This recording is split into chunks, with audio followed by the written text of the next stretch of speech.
My name is Justin Braswell, and I'm at the Play by Play Sports Network. I am with Trey and Joe. Today we'll be talking about the NBA season and the free agency.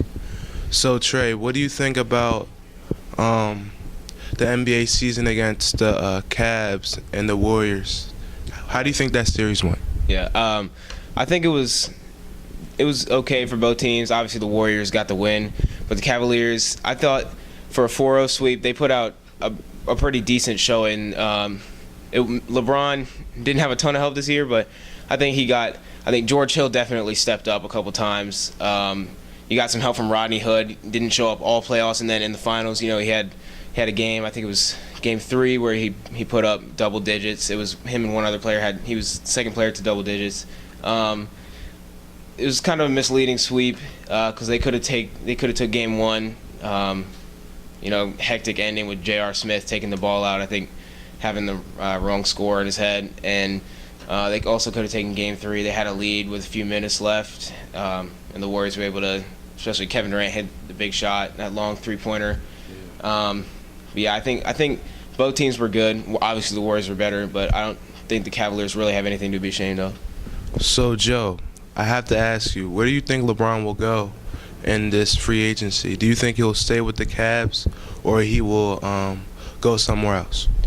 I think LeBron will leave Cleveland, but in free agency, LeBron has been very unpredictable in the past.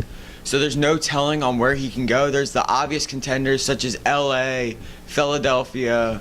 Some people are even saying Boston, New York. But there's other wild cards that can play back in, such as going back, trying to get another championship with the Cavs.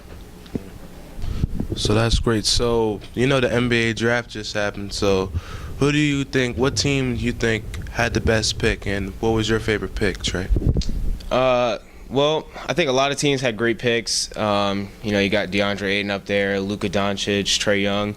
But my favorite pick, for now at least, is Lonnie Walker, the fourth out of Miami University. I think he's a great player. He's got amazing athleticism. I think he can play some good defense. He's a great scorer, as we saw in Miami as a freshman.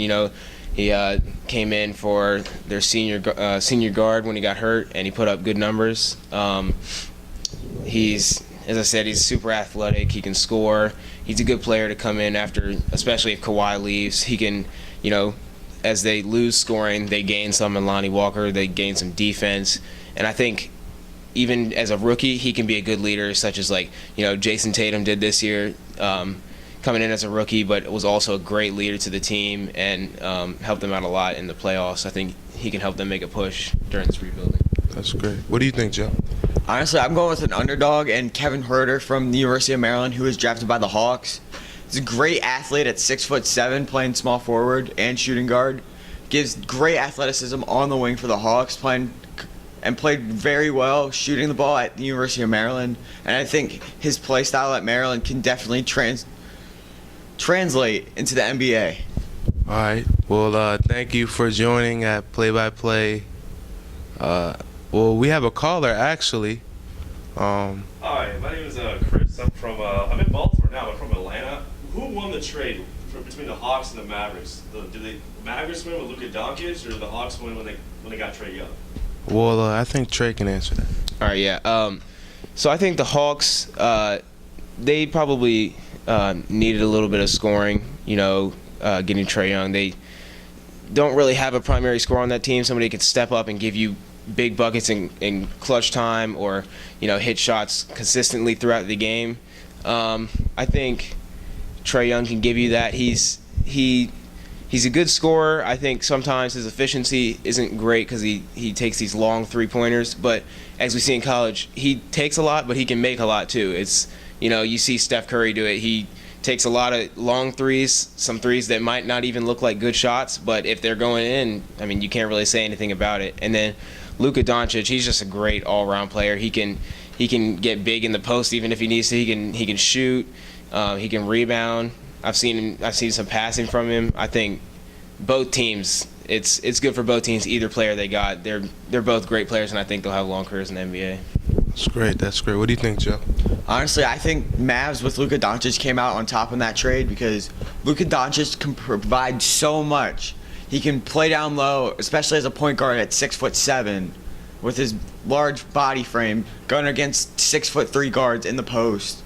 And his playing style can mesh very well with Dirk Nowitzki's post up, getting nice assists and being able to score off of those assists. That's great. Well, thank you for joining the Play by Play Sports Network, and have a nice day.